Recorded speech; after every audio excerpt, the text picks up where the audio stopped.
Hello everyone, myself Baldevankar from St. Mark High School and welcome back to my online classes of Standard 7 subject SS chapter number 2 Motions of the Earth. Students, in previous video I have discussed till question number 6 of chapter number 2. Now today onward I am going to start the question number 7. So let's begin. Question number 7. At what rate per minute does the earth revolves around the sun? यानी जो हमारी अर्थ है वो सन के आजू बाजू घूमने के लिए यानी रिवॉल्विंग करने के लिए पर मिनट कितना टाइम लेती है। तो इसका आंसर है the earth revolve around the sun is about 1787 kilometre per minute, यानी कितना टाइम लेती है 1787 kilometer per minute. Now number 8. What angle does the earth make with its axis and with its orbit? यानी जो हमारी अर्थ है वो अपनी एक्सिस पे और ऑर्बिट पे कितने मेजर का एंगल बनाती है। तो उसका आंसर है the earth makes an angle of 23.50 degree to its axis, यानी एक्सिस के ऊपर 23.50 डिग्री का एंगल बनाती है and 66.50 degree to its orbit, और ऑर्बिट के ऊपर 66.50 degree. Now question number 9. Why do days and nights become longer and shorter, यानी डे और नाइट वो लॉन्गर और शॉर्टर क्यों होते हैं, उसका रीज़न क्या है। तो उसका आंसर है days and nights are longer and shorter due to the tilted axis of the earth, यानी उसका रीज़न ये है कि जो हमारी अर्थ है वो अपनी एक्सिस के ऊपर थोड़ी झुकी हुई है, इसलिए डेज और नाइट लॉन्गर और शॉर्टर होते हैं। Now question number 10. When do sun rays fall vertical on the Tropic of Cancer, यानी ट्रॉपिक ऑफ कैंसर पे जो सन का रेज है, सूरज की किरणें हैं, वो वर्टिकल फॉल होती है। कब कब होती है। तो उसका आंसर है the rays of the sun fall vertically on the Tropic of Cancer on 21 June. 21 जून को सन की जो रेज है, किरणें हैं, वो वर्टिकली फॉल होती है और वो 21 जून साल का लॉन्ग डे भी माना जाता है। Now question number 11. When do sun rays fall vertical on the Tropic of Capricorn, और ट्रॉपिक ऑफ कैप्रिकॉन पे सन का जो रेस है वो वर्टिकली कैसे फॉल होता है, कौन से टाइम पे।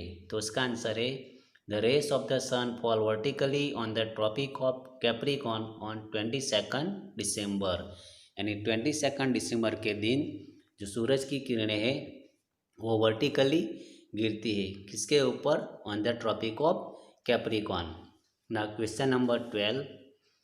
On which days do sunrays fall vertical on the equator, equator के ऊपर सन की जो रेस है वो कौन से दिन वर्टिकल फॉल होती है। उसका आंसर है on 21 March and 23 September. These 2 days the vertical rays of the sun fall directly on the equator, यानी साल में ऐसे 2 डेट है, एक 21 मार्च और दूसरा है 23 सितंबर। उससे 2 दिन जो सन की किरणें हैं वो वर्टिकली फॉल होती है directly on the equator. Now question number 13. Why do the north pole and the south pole come in front of the sun alternately, यानी जो नॉर्थ पोल और साउथ पोल है अर्थ का वो ऑल्टरनेटली सन के सामने कब आते हैं और क्यों आते हैं, उसका रीज़न क्या है। तो उसका आंसर है because of the tiltation of the earth the north pole and the south pole come in front of the sun alternately, यानी जो अर्थ का झुकाव है, टिल्टेशन है, इसकी वजह से नॉर्थ पोल और साउथ पोल सन के ऑल्टरनेटली सामने आते हैं। Number 14. Which season prevail over the northern and the southern hemisphere between 21st March to 21st September? यानी 21st मार्च से लेकर 21st सितंबर तक नॉर्थन और साउथर्न हेमिस्फीयर में कौन सी सीजन चलती है? उसका आंसर है the northern hemisphere experience summer and the southern hemisphere experience winter between 21st March to 21st September. यानी 21st मार्च से लेकर 21st सितंबर तक नॉर्थन हेमिस्फीयर में समर होता है और साउथर्न हेमिस्फीयर में विंटर सीजन होती है। उसके बाद एक लॉन्ग क्वेश्चन आंसर है, answer the following question briefly. What would happen if the earth did not rotate और रिवॉल्व? यानी अगर हमारी अर्थ है वो रोटेट और रिवॉल्विंग करना बंद कर दे तो क्या हो सकता है? उसका आंसर है if the earth does not rotate on its axis the days and nights would not happen. यानी अर्थ जो है वो रोटेट करना बंद कर दे अपनी एक्सिस के ऊपर तो डे और नाइट होगा नहीं, यानी चेंज होगा नहीं। There would be a permanent day over the region facing the sun. यानी जो रीजन में सन फेसिस करेंगे अर्थ वहाँ पे परमानेंटली डे रहेगा। And the region not facing the sun would have a permanent night. और जो पार्ट में सन नहीं आएगा वो एरिया में नाइट रहेगी। If the earth does not revolve around the sun, और अर्थ जो है वो सन के आजू बाजू रिवॉल्विंग नहीं करेंगे तो there would be no change in the season, तो सीजन भी चेंज होगी नहीं। ना question number 2, why does the northern hemisphere experience summer from 21st March to 21st September? यानी नॉर्थन हेमिस्फीयर 21st मार्च से लेकर 21st सितंबर तक क्यों समर सीजन एक्सपीरियंस करते हैं?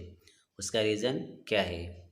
उसका रीज़न है between 21st March to 21st September the north hemisphere comes near to the sun. यानी ये जो नॉर्थ हेमिस्फीयर है वो 21st मार्च से लेकर 21st सितंबर तक सन के नज़दीक आते हैं। So this part receive more sunlight, इसकी वजह से ये पार्ट सनलाइट ज़्यादा रिसीव करते हैं। Due to this the northern experience summer from 21st March to 21st September. यही रीजन की वजह से 21st मार्च से लेकर 21st सितंबर तक नॉर्थ हेमिस्फीयर में समर सीजन होती है। Now question number 3, why is Norway called the land of the midnight sun? यानी नॉर्वे को मिडनाइट सन का लैंड क्यों कहा जाता है? उसका रीज़न क्या है? Because the northern part of this country is located about the Arctic Circle where the sun shine 24 hours a day from the mid May to mid July. उसका रीज़न क्या है कि जो ये कंट्री का नॉर्थन पार्ट है वो Arctic circle पे लोकेटेड है, इसकी वजह से वहाँ पे 24 hours a day from mid day to mid July. Now question number 4, the sun is never overhead in London and there is sunlight till 8 o'clock in the evening whereas the sun is overhead in Singapore, why? उसका reason क्या है? यानी जो सन है वो London में क्या होता है, नेवर ओवरहेड, यानी कभी सर पे आता नहीं है, एग्जैक्ट हमारे सिर पे होता नहीं। उसके अपोज में सिंगापुर में 8 o'clock के टाइम पे वो ओवरहेड पे होता है। उसका रीज़न क्या है? तो due to the its axis inclines at 23.5 degree and the rotational and revolutionary motion of the earth the sun rays fall vertically between the Tropic of Cancer, यानी दोनों कैंसर और ट्रॉपिक ऑफ कैप्रिकॉर्न उसके ऊपर vertically sun rays होते हैं। और उसका reason है हमारी जो अर्थ है वो 23.5 डिग्री इंक्लाइन है, थोड़ी झुकी हुई है। So the sun is seen overhead in Singapore due to its equatorial location. उसका जो इक्वेटोरियल रीजन लोकेशन है उसकी वजह से वहाँ पे ओवरहेड यानी सर के ऊपर सन रहता है।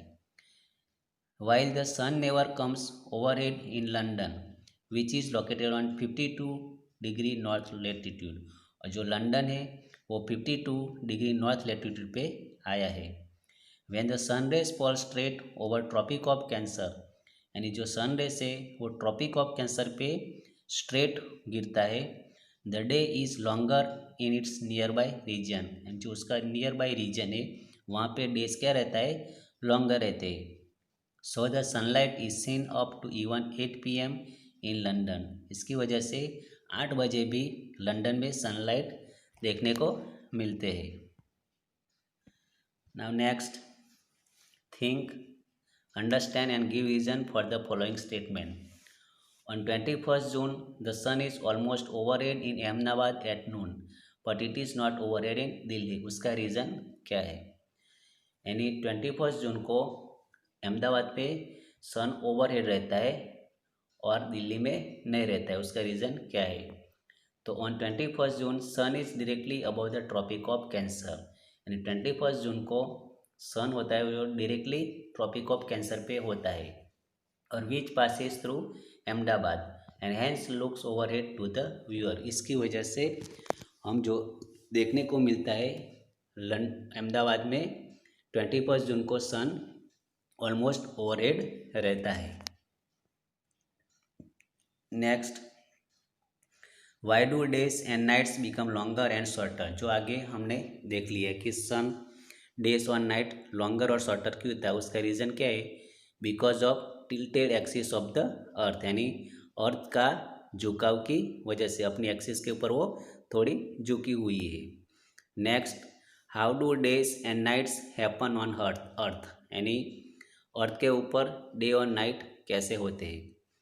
Day and nights are happen due to the earth rotating on axis, उसका रीज़न क्या है कि जो हमारी अर्थ है वो अपनी एक्सिस के ऊपर रोटेटिंग करती है, not its orbiting around the sun, और सन के आजू बाजू ऑर्बिटिंग नहीं करती है। The part of the earth which faces the sun experience day, यानी जो पार्ट है अर्थ का वो सन के सामने रहेगा, वहाँ पे क्या होगा? Day. While part of the sun away from the sun, और जो सन से अर्थ का पार्ट दूर रहता है, गेटिंग नो लाइट, यानी वहाँ पे लाइट नहीं मिलता है, इसकी वजह से एक्सपीरियंस नाइट, यानी वहाँ पे नाइट होती है।